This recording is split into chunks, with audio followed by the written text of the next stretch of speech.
fights versus gun aim, I frequently ran to and utilized advantageous terrain because it was a good way for me to counter his high Middle Eastern ping.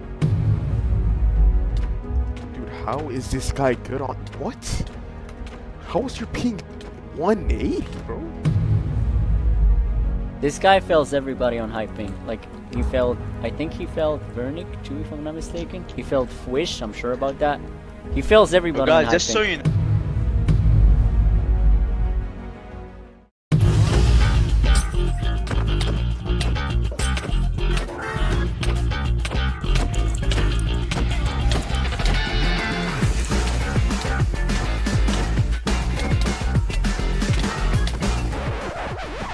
High ping is one of Minecraft PvP's hardest things to master, but in this video I'm going to be going through everything you need to know to understand all the tips and tricks that you can use on it. And make sure you stay tuned till the end because there's a secret trick that only top players know about. I'm going to be covering 3 different skill sets that you must know in order to get to your max potential on pings that you have never played on before.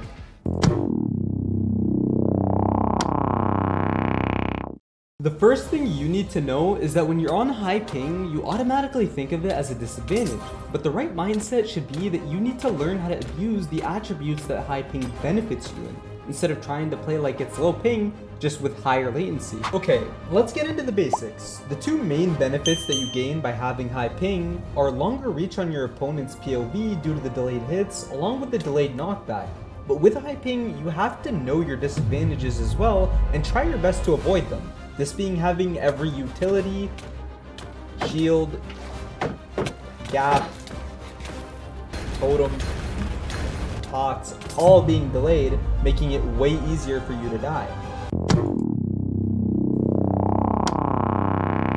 To avoid these, here are some of my recommendations. Pot earlier at around 5 hearts instead of potting when you're at 3 or less. This is going to be increasing your chances a lot on high ping, and it completely avoids you losing high ping versus low ping scenarios since the pot lands before your opponent is able to deal the final hit.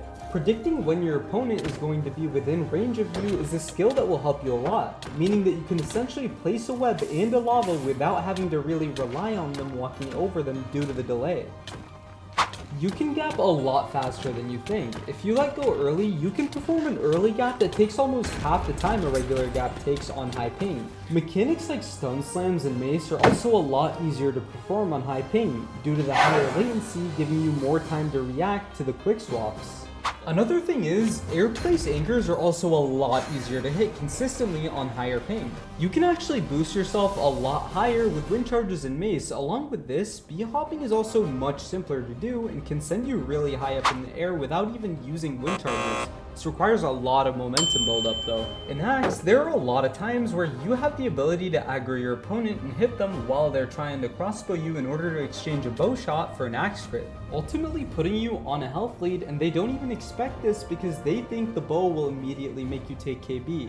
Backstabbing is also a lot easier to perform against high ping players, so be very cautious. Now that I'm done talking about the basics, something you really need to know before you can truly master high ping is the importance of a certain plugin. Meet KBSync, a Minecraft plugin widely considered as a way to nerf high ping and got added to many mainstream PvP servers such as MC PvP and MineMen Club. KBSync essentially makes high ping comboable and have almost the same latency as a low ping player. You can actually abuse KBSync on other players even if you are on high ping if you truly understand how it actually works. KBSync works by having the player's initial hit be their true MS and then chains it to approximately 50 MS or lower, meaning that if you go in and get a hit, you need to capitalize on that first hit where you have your true ping delay and use it to perform your high ping hits. A way to abuse this is by backing out a lot and going back in so that you can keep having that hit delay at the initial hit. Now that you all know what KBSync is, let's get into the more advanced techniques. You can use pick hits to put yourself in a better position to perform combos in high ping due to the increase of delay within your hits. This can also be used to stop your opponents from getting too close and position yourself in a way better spot. Delaying gear hits around your opponent can lead to having a significant advantage, since they tend to start missing a lot more, and timing these with jump resets allow you to easily steal your opponent's pods. Hit stacking is a technique you can use when not timing your hits at all against other high ping players. This sends them flying, and if you predict it correctly, you can easily get a lot more hits in than you think. This is mainly used on servers without KBSync though.